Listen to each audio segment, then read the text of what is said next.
sini, saya Fathia Sofatunisa, mahasiswi IAIN Salatiga Prodi Psikologi Islam, akan membahas mengenai psikologi indigenous dari tradisi punggahan di Desa Pager, Kecamatan Kaliwungu, Kabupaten Semarang.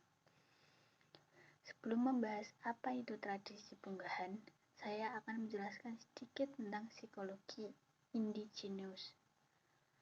Dalam Kim and Perry 1993 mendefinisikan psikologi indigenous sebagai the scientific study of human behavior or mind that is native, that is not transported from other regions, and that is designed for its people. Yang artinya studi ilmiah tentang perilaku atau pikiran manusia yang asli, yang tidak diangkut dari daerah lain, dan yang dirancang untuk masyarakatnya.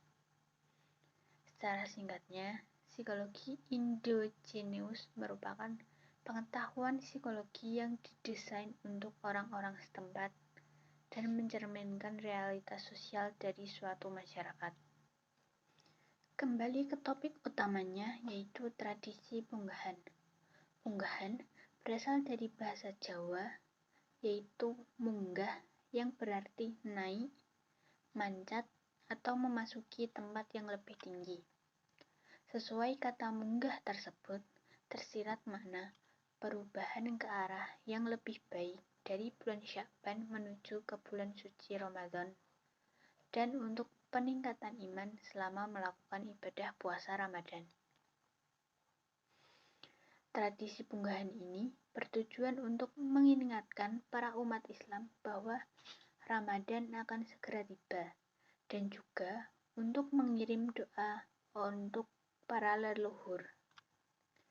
Tradisi punggahan ini diperkenalkan oleh Sunan Kalijaga yang saat itu menyebarkan agama Islam di wilayah Jawa, terutama Jawa Tengah.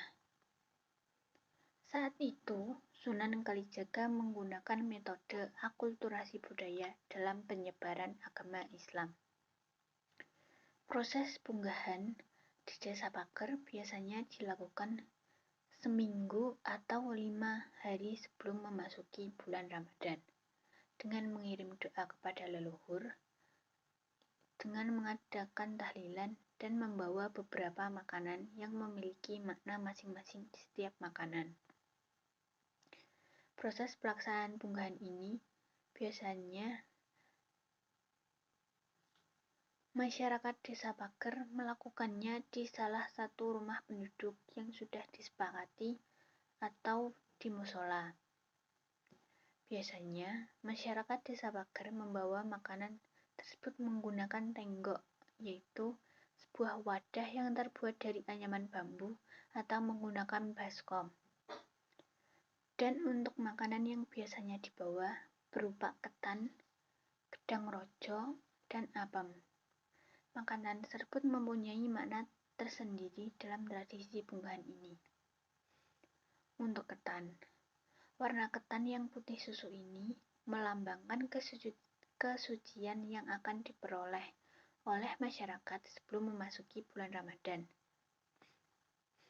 Nama ketan diambil dari bahasa Arab, yaitu dari kata khotoan yang artinya kotoran.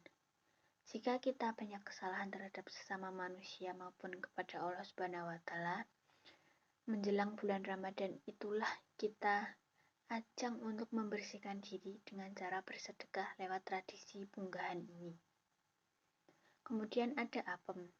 Kata apem berasal dari bahasa Arab juga, yaitu dari kata afwan yang artinya meminta maaf atau ampunan.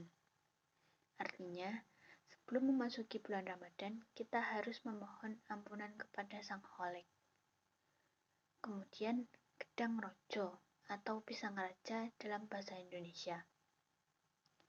Gedang rojo ini juga berasal dari bahasa Arab, yaitu wodan roja'a, yang mengandung makna bahwa jika kita mempunyai harapan dan meminta kepada Allah Subhanahu wa Ta'ala, insya Allah akan diberikan akan diberikan dan dikabulkan. Tetapi seiring berkembangnya zaman dalam pelaksanaannya, menu punggahan ada yang menggunakan pisang jenis apa saja, tidak hanya pisang saja, bahkan ada yang membawa buah lainnya seperti jeruk, semangka, melon, atau bahkan camilan. Makna dibalik tradisi punggahan ini, seperti yang saya jelaskan di awal tadi, punggahan diambil dari bahasa Jawa, yaitu dari kata munggah atau punggah yang berarti naik. Dapat diartikan bahwa punggahan memiliki arti yang begitu banyak, seperti menaikkan atau membesarkan bulan Ramadan yang telah datang. Bagi masyarakat Jawa, bulan Sya'ban ini dinamakan dengan bulan ruah. Kata ruah berasal dari kata ngeluru, yaitu yang berartinya mencari, dan arwah yang berarti arwah. Sehingga dapat disimpulkan bahwa pada bulan ruah atau Sya'ban ini, masyarakat melakukan tradisi punggahan setiap tahunnya. Artinya, punggahan yang dilakukan setiap bulan Sya'ban ini bertujuan untuk mengunjungi arwah para leluhur melalui doa yang dibaca. Dan dalam tradisi punggahan ini menjadi ajang silaturahmi bagi masyarakat desa atau bahkan yang ada dari luar desa atau luar kota. Mereka rela pulang untuk mengikuti tradisi sebelum bulan suci Ramadan ini. Dan hal ini banyak sekali makna yang terkandung di dalam tradisi punggahan. Masyarakat bisa saling bermaaf-maafan saat bercengkrama satu sama lain, sehingga tidak ada dendam di dalam hati mereka saat memasuki bulan Ramadan. Kemudian, nilai-nilai yang terkandung dalam tradisi punggahan. Tradisi menjelang bulan Ramadan ini memiliki nilai-nilai yang sangat tinggi. Selain untuk mendekatkan diri kepada Allah Subhanahu wa Ta'ala, juga sebagai salah satu bentuk bagaimana cara manusia menghadapi kehidupan bermasyarakat. Nilai-nilai yang terkandung dalam tradisi ini diantara lain yaitu rasa kerukunan, rasa saling hormat, dan gotong royong dalam bermasyarakat. Untuk kesimpulannya, pelaksanaan tradisi menjelang bulan Ramadan ini berkaitan dengan hubungan antara manusia, leluhur, dan Tuhan. Yang kedua, kepercayaan tentang adanya kehidupan sesudah kematian menjadikan pegangan untuk mengirimkan doa kepada para leluhur dan juga untuk keselamatan masyarakat dalam menjalani kehidupan sehari-hari. Yang terakhir ada evaluasi. Tradisi yang masih dilakukan oleh masyarakat Desa Pager ini memberikan suatu identitas sebagai masyarakat yang masih melestarikan budaya atau tradisi yang diturunkan oleh nenek moyang terdahulu. Atas dasar itulah, kita semua mempunyai kewajiban untuk menjaga, memelihara, dan melestarikan. Cara yang tepat untuk melestarikan tradisi ini salah satunya yaitu dengan ikut berpartisipasi dalam melaksanakan tradisi ini.